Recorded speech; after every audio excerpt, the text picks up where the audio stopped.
Ladies and gentlemen, welcome. This is the 2 o'clock hearing for the House Appropriations Public Safety Subcommittee. We have two bills before the committee, House Bill 236, House Bill 279, and House Bill 458. We're going to take 236 and 458 for testimony only. Right now I call on Chairman Powell to bring before the committee House Bill 279.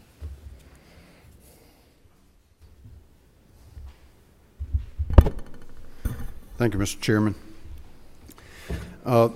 This particular bill has undergone several derivations since we originally talked. The original bill provided for a pay increase for Court of Appeals, Supreme Court, Superior Court, public defenders, and DAs, and it was a $12,000 across-the-board increase in the base pay of all of these different categories of the courts. And generally it was based on the fact that there was an identical bill that was passed in 2008 that passed both houses of the General Assembly, but was later vetoed by the governor. And except for a pay increase that the DAs received in 2005, the public defenders have never received a pay increase other than cost of living increase since the initial implementation of the public defender program. And the other appellate court and superior court judges had not received a pay increase since 1999. And so the original intention was to basically redo what had been vetoed in 2008. However, there were some issues that came up in the original subcommittee hearing that mainly deal with supplements.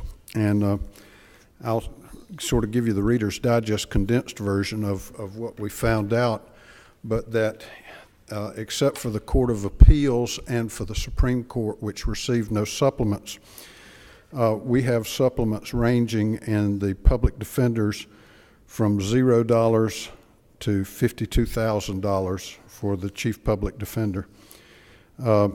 In the district attorneys, we had supplements ranging from $0 to $78,000. And in the superior courts, we had supplements ranging from $0 to my published number is 66,000, but I think that it's probably around 80,000 with all the supplements.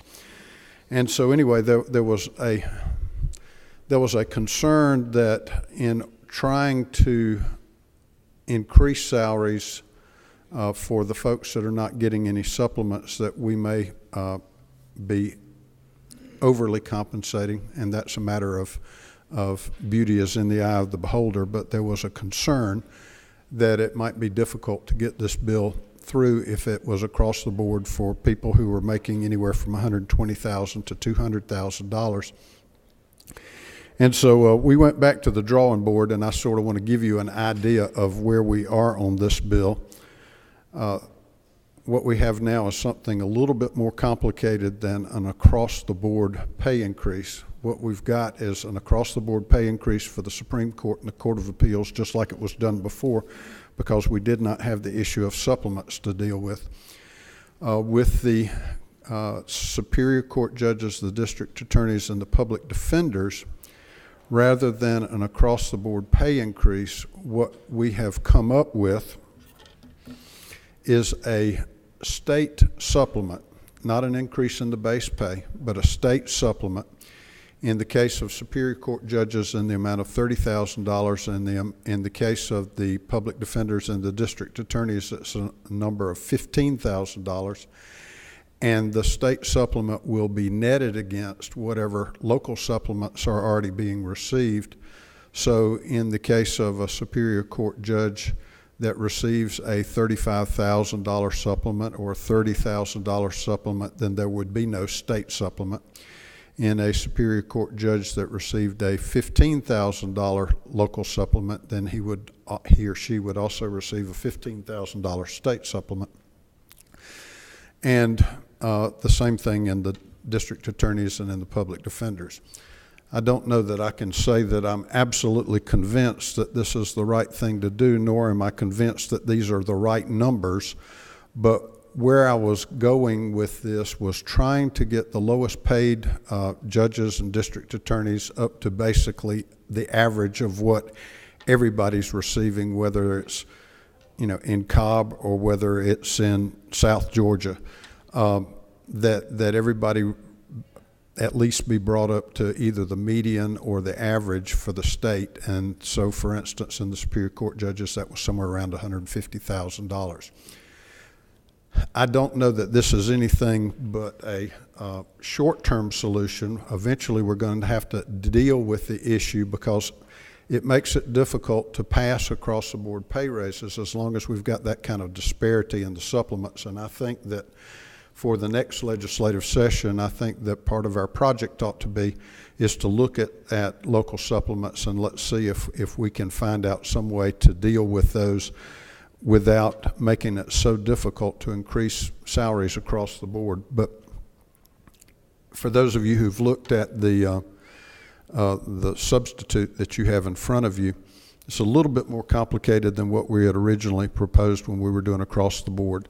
But the state supplement, the other issue besides the local supplements that we had to face was that with both the district attorneys and the Superior Court judges, that there are so many local positions that are tied to those, and if we do across the board increases, then that automatically results in increases for a lot of other folks, whether it be magistrate court judges or juvenile court judges or state court judges or CASA directors or whomever it may be. And we did not want, without having some impact from local governments as to what kind of impact that would have on them, we did not want to inadvertently increase the cost to local governments by our increasing state court and our Superior Court and district attorney salaries. So anyway, the state supplement that is proposed in this bill will count for retirement for purposes of state retirement, and it will not count as salary for purposes of determining whether local salaries go up as a result of it. So it's considered a supplement when you look at the locals that may be tied to a Superior Court judge or a district attorney's salary, and it will be considered a salary for purposes of determining whether you compute retirement on it. So it is a salary is not a salary kind of situation. Ultimately, what I would like for us to do is I would like to increase the base pay at some point in time, and I think this is a start to it, to get to the median average that we've been talking about, and to and then deal with the issue of local supplements, whether we replace those with a state supplement or whether we cap them or whatever we do. And certainly that requires a lot more input and collaboration with everybody involved than something that you do in a 40-day legislative session. There is a new substitute that you do not have a copy of, but the only thing that is different in that substitute than the one that you've got in front of you is in the area of Superior Courts, public defenders, and district attorneys. It requires their council, Superior Court judges, the prosecuting attorneys council, and the organization that handles the public defenders to certify to the AOC or whoever writes the checks as to what the local supplements are, so that determination about netting out the local supplements, because what we have is just data that we have gathered, but we do not absolutely know what every circuit pays. And so we put a mechanism in the substitute to require that they gather that data before they start paying out the checks. Now, the final thing that has been put in this the version that y'all have and the most recent version is that for Superior Court judges, in addition to the state supplement, there is also a state supplement of $6,000 for any Superior Court judge who is presiding over an accountability court. and that was in recognition of the fact that accountability courts have become something that has benefited the state, has benefited the criminal justice system, and a lot of people have kept their regular caseloads in addition to presiding over accountability courts, and this was a recognition of that extra effort that went into that. So is this something for everybody? Maybe not. Is this something that I'm totally satisfied with? Probably not. Is this something I think gets us to where we need to be, or at least a step in the way that we need to be? I would suggest that it does. And with that, Mr. Chairman, I'd be happy to answer any questions. Thank you, Mr. Chairman. For the purpose of the committee, could you give us the most recent LC number? It's LC 296493S. LC 296493S. Yes, 6493S. Okay. Okay. Very well. Any questions for the author of the bill? Chairman Willard. Thank you. You're doing an outstanding job, Mr. Powell, trying to bring some parity to what's been a long-standing problem in my mind with how we're handling trial court judges' salaries.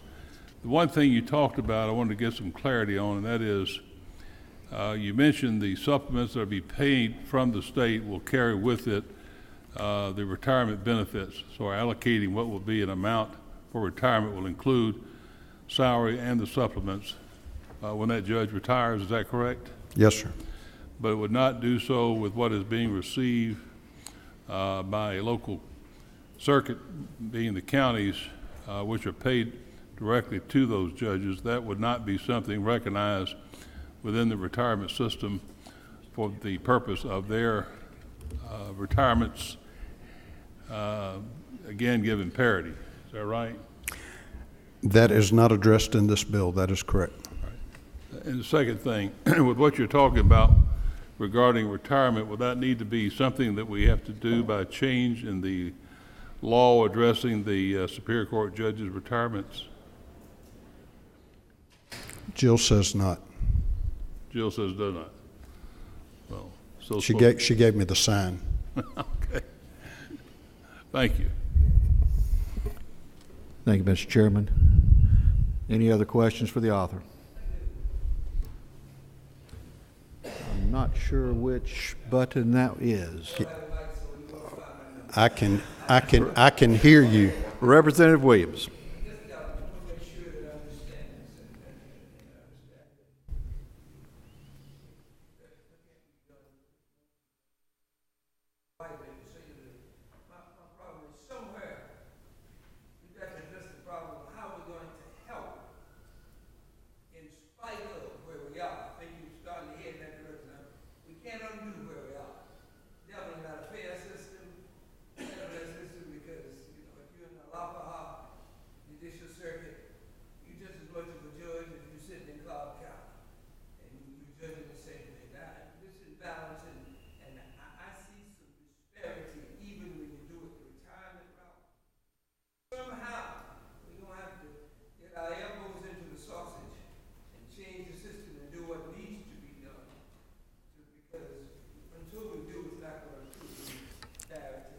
And I agree with you, Representative Williams, and I don't know what the answer is. I'll tell you what my idea is, which I've shared with some of the judges that I've talked to, is that whether we wind up with the state supplement raising the lowest paid judges to 150, which is what this proposes, or 155 or 160, any one of those I think would be good numbers. But once we get the lowest paid judges up to that so that everybody is making at least $160,000, then I think the next step would be that we then make that the base pay next year or the year after. We make that the base pay, and then we deal with the supplements, whether we cap them or whether we put a maximum amount, but therefore we don't run into the variations that we have now that have made doing anything for salaried folks. I mean, the Court of Appeals and Supreme Court were an easy task to deal with because they are not currently getting supplements. But these other positions are getting supplements, and it made it extremely difficult to determine what's fair. Question for Ms. Travis, possibly from the chair. Is it possible, and I certainly support you in that, Mr. Chairman, in your idea, and I hope that we can move forward on that as rapidly as next year. Is it possible through local legislation for those that are not impacted, that are making higher than what this bill calls for, is it permissible for local legislation to be able to move forward so that their supplements will be computed in their retirement or not? My assumption is you can't, but I don't know if this legislation is going to affect the local retirement. Yeah. As I've understood the conversation, there are some that are paying, and that is they have retirement. But I don't know if that is across the board. I don't know what we can do. I will talk to you offline on it later on. I have some other ideas, but I certainly concur. The chair failed to, and before excuse me, there's one other question.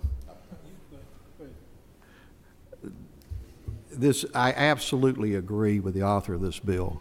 I do deeply want to see a long-term solution to this issue. I was brought into this kind of late in the fight, and I want to see a better, a more focused, a fairer way of looking at all the packages of judicial compensation as well as that of all of our attorneys that are working, not only the DAs and the public defenders, but those that work for the Attorney General's office and others. And I also fail to recognize some of our judges. I think Judge Melton's here, our DA, Danny Porter, Chuck Spahas, and some other judges that are here present. I do deeply appreciate your service and what you do, but I do agree this is a short-term fix.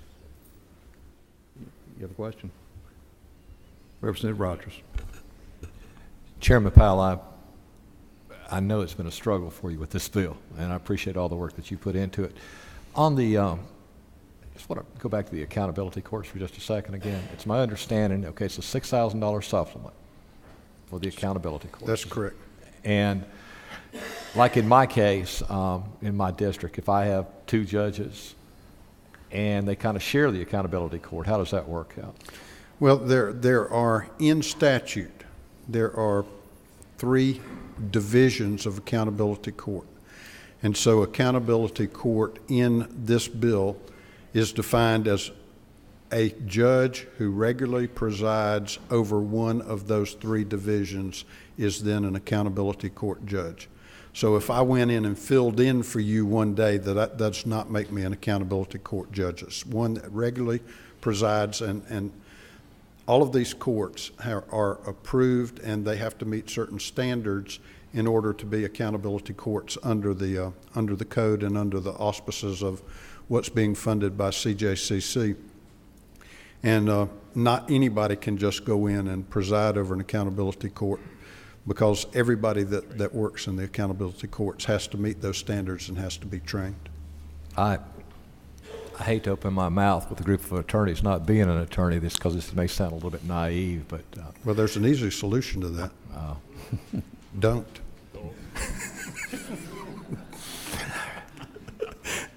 And because I've got some other things I want to deal with you on, I guess I'm not going to respond to that. But is it probably a fair statement to say that this may be a motivator for having more people look at accountability courts, which is maybe I hate to use the word motivator, but I think it's a good thing because it fits into the long-range plan for what we're trying to do with criminal justice reform. Is that? I think what it does is it validates the state's commitment to accountability courts. I think that if you ask any of these judges who preside or who have been involved in accountability courts, they'll tell you that the amount of extra time that they're putting in it and the amount of training that they've had to undergo and the additional scrutiny and paperwork probably isn't even worth $6,000.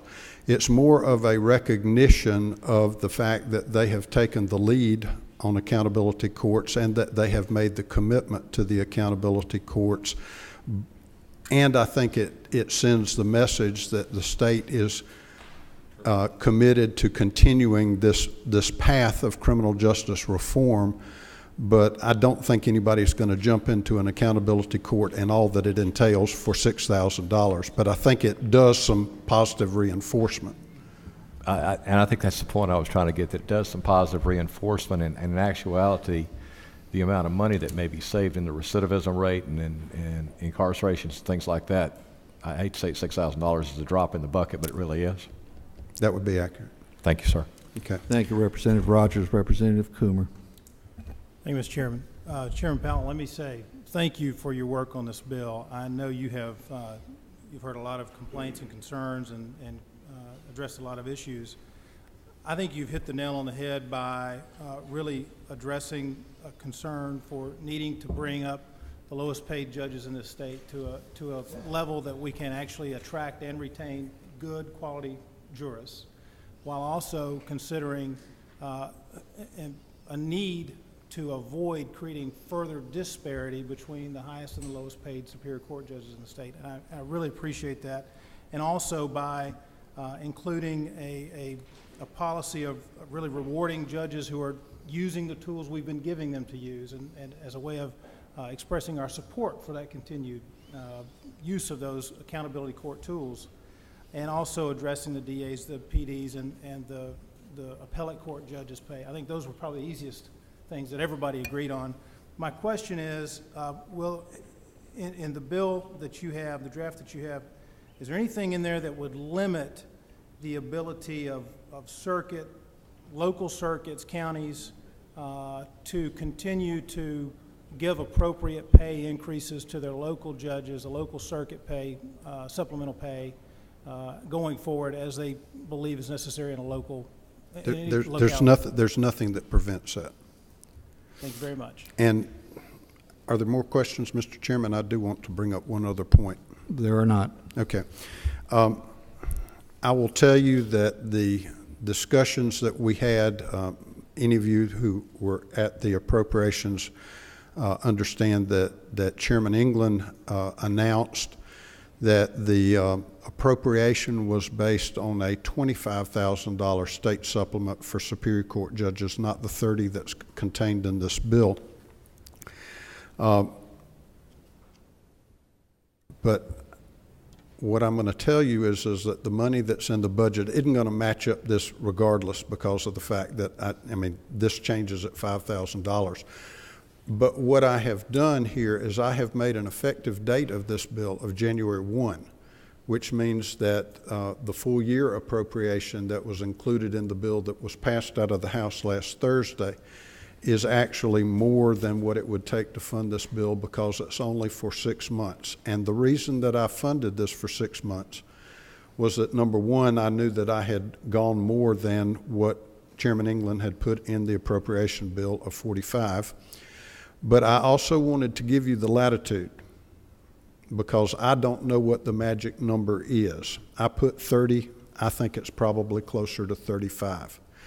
I picked an arbitrary number for the public defenders and the DAs of 15, just because we had 12 when we were doing across-the-board pay raises.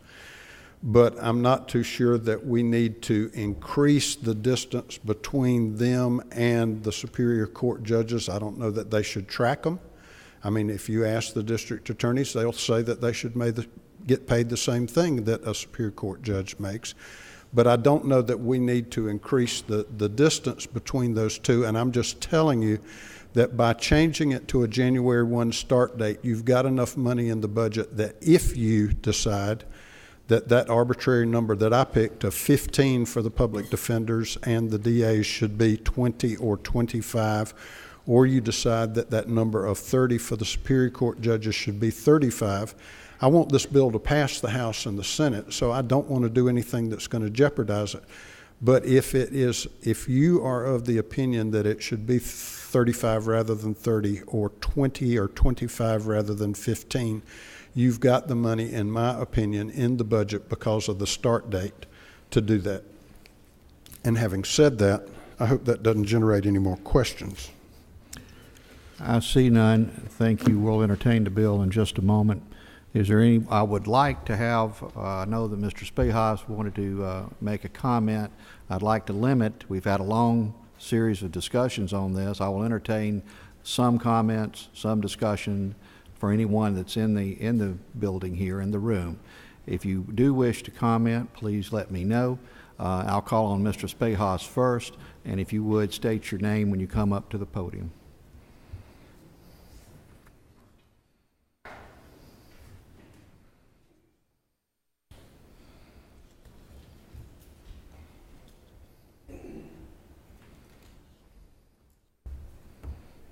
Thank you, Mr. Chairman. Chuck Spahas. I'm the Executive Director of the Prosecuting Attorneys Council.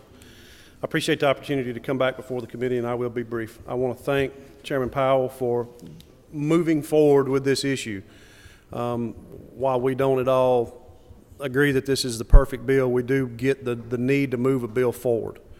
We do recognize some issues that we would have implementing a program of this nature, but we'll continue to work with the sponsor to figure that out. But a couple of things, and I appreciate the chairman making my biggest argument right there towards the end, is that when we started this year out talking to you, one of the main premises that we asked for from the prosecutor's standpoint was not to increase the disparity between the Superior Court judges and the district attorneys. Right now that's at 6,000. This concept would take that to close to 21,000. So I appreciate Chairman Powell's comments on that, and that's the one thing that we would definitely ask is to consider making the additional amount of money for the district attorneys to be the same amount that you make for the Superior Court judges. Keep it in mind from a budget standpoint, there's only 49 district attorneys. And it's my understanding that the district attorneys and judges used to be connected, isn't that yes, correct? Sir. Well, there's an entire history. There's certainly never been a true statutory connection or disconnection. It's been, quite frankly, when you look at the history, sometimes the DAs could get a raise and sometimes the judges could get a raise, and there's hard to look at the history and figure the pattern out and why it was so. But I'll be glad to make the arguments for parity if you want to hear them, but that's certainly our request. We look forward to working with everybody moving forward. It may be tweaking some of these ideas and figuring out the best way to do it. Save that for a later date. Thank you, Mr. Spahas. Thank you for your good work. Anyone else wish to address? Please come up. I'm sorry I didn't have a sign-up sheet, but this works fine.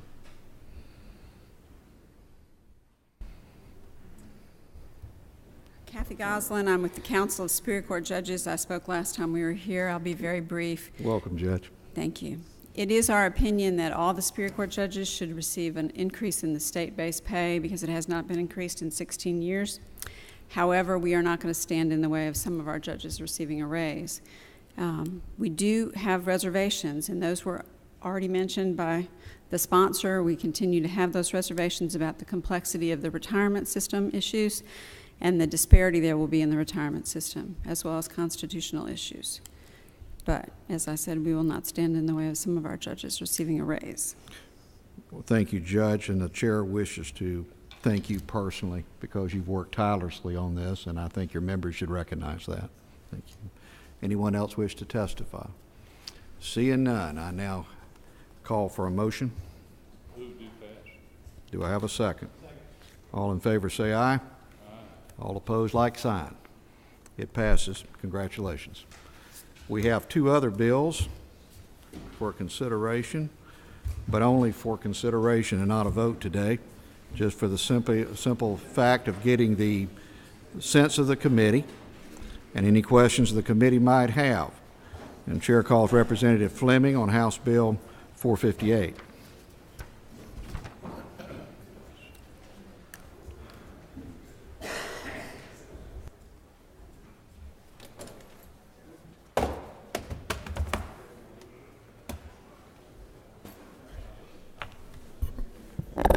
Thank you, Mr. Chairman, and members of the committee. I appreciate you allowing me to come before you today on House Bill 458. House Bill 458 does one thing. It basically gives a per diem very similar to what we have in the legislature to members of our appellate court, Supreme Court, and Court of Appeals that live more than 100 miles away from the judicial building here in Atlanta. And Mr. Chairman, whether or not we give any pay raises this session to anyone, this particular item I would hope could move forward possibly. because even if someone gets a pay raise, the judges that live more than 100 miles away from the judicial building in Atlanta are at somewhat of a disadvantage than the ones that live close and can go home every night. It's my understanding that only about 5 members of the judiciary, our appellate courts rather, would be affected by this, and so the impact fiscally would be very minimal. It is based directly upon the same per diem that we receive here in the legislature, that being $173 a day. They have 3 terms of court when they're here, or 3 sessions. We only have 1. We get 40 days per session. We're here. The same would be extended to them. I guess I have always thought that it was harder, the further away you live from Atlanta, to represent the public in an elected office. We, the legislative branch, get a per diem per day when we're here. We provide our executive branch an executive mansion, which is very nice. We don't do anything for the judges that live a long way away from home. And this would simply be a beginning to attempt to do something about that. I don't want to ever discourage an attorney from South Georgia or extreme North Georgia from running for office simply because of the distance away from home and being a punitive effect on them. There has been some comment to me that maybe we should just make everybody, decide they want to live in Atlanta once you get elected, so you don't have 2 homes. Once again, we could do that, but just like we allow legislators from far away to have a per diem to help them, I think it would be reasonable to do the same thing for our appellate level judges. Mr. Chairman, that's basically what the bill does. I, of course, would be happy to answer any questions I could from members of your committee. Representative Coomer. Thank you, Mr. Chairman. Representative Fleming, you said 5 of the appellate court judges live more than 100 miles away. Do you have 5 or 4, I believe, okay, when I made inquiries. For my curiosity, how many of them, or you may not know, but I'm curious to know how many of them live more than 50 miles away? I don't know. It's a good question. And I'm not opposed to the mileage being changed one way or the other if the committee see fit.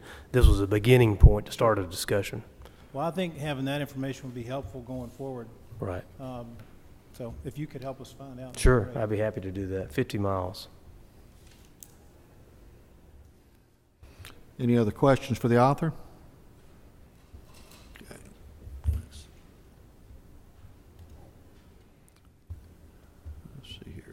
Trying to make this work, so bear with me. Let's see here. I guess we just hit it here or here. This is an antiquated system, I'm afraid. Let's see, let me do that. There we go. And it's Chairman Powell. Thank you, Mr. Chairman.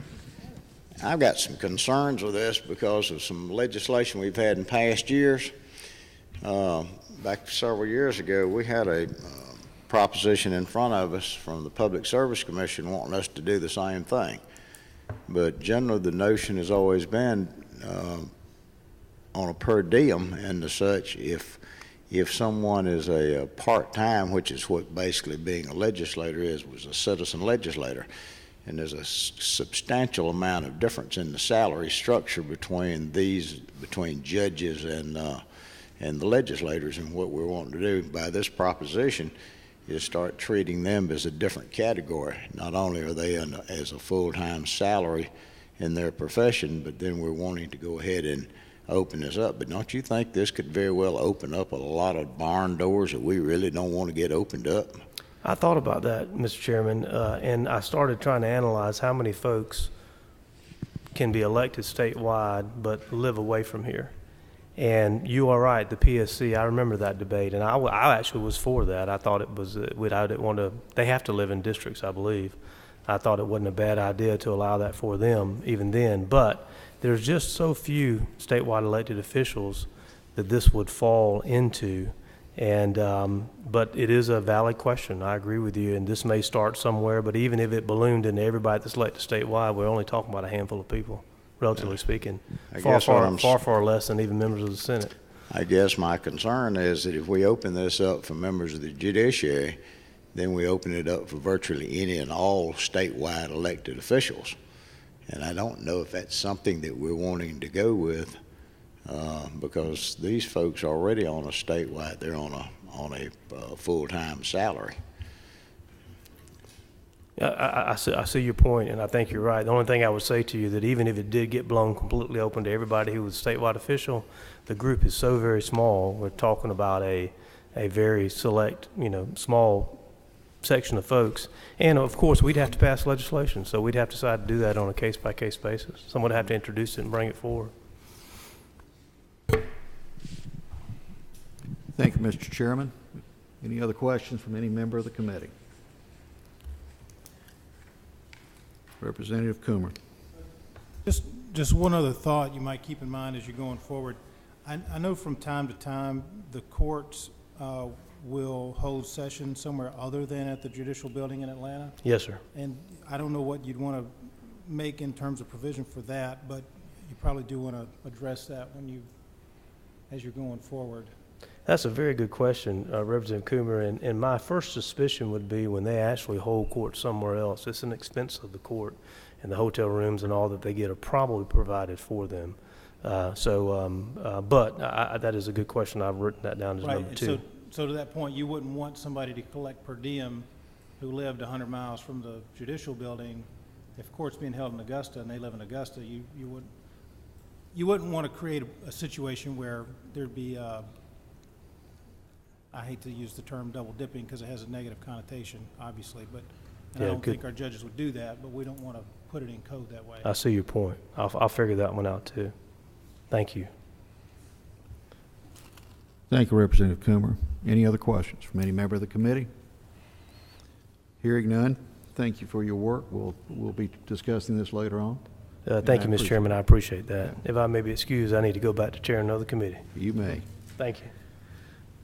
The next bill is House Bill 236. That is, I'm the sponsor of the bill. We're not going to call it for a vote. We are going to call it for discussion, and I would like members of the committee to be open and honest about it. I do have Mr. Thomas Worthy, Ms. Russ Sewell, they're going to be testifying to this bill, and I'd love to hear what they have to say, but this bill is essentially called the Attorneys for Rural Areas Assistance Act. It's my understanding that in the state of Georgia, there are 6 counties that currently have no attorneys and several counties that have less than 6. This was brought to my attention by the State Bar of Georgia, and we're looking to increase the number of attorneys and improve access to justice in those underserved areas of rural Georgia. We're looking to, for those attorneys, young attorneys that will come and spend time in those areas and work in those areas, to be able to give them a grant to have help to pay off their student loans, similar to what we did with the doctors and our rural doctors. This would be managed by the Department of Community Affairs, and with that, and I can certainly go into more detail, but I'd like to ask Ms. Worth to come up, please.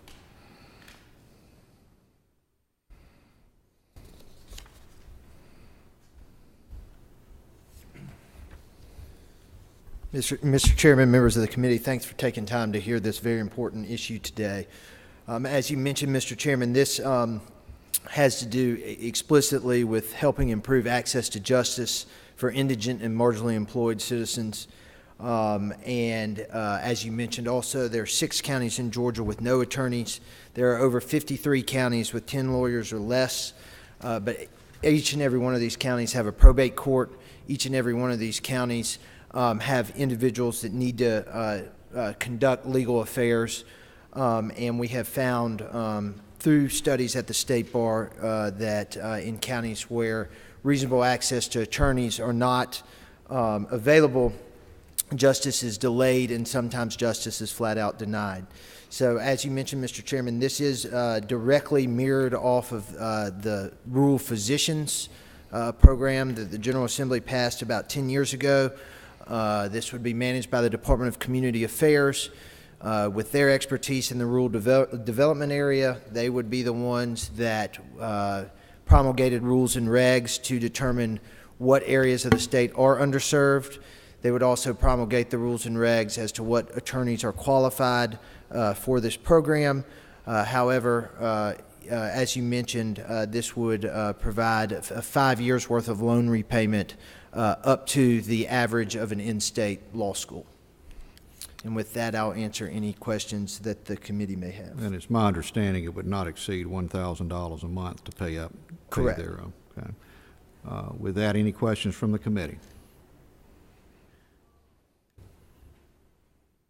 Hearing none, thank you. We're going to be sitting down, having some more discussions on this later on, but I at least wanted to bring it to the attention of committee. I would ask the committee to give me their good thoughts, because I certainly want to hear them. As we've discussed among ourselves and for any future legislation that this committee might see, I'm very fortunate as a chairman to have some truly outstanding people, and I value each of their opinions. And also, I fail to, on Chairman Jay Powell's bill, I failed to thank the study committee for their good work, and I appreciate that. Mr. Worthy, thank you very much. With that, we are adjourned.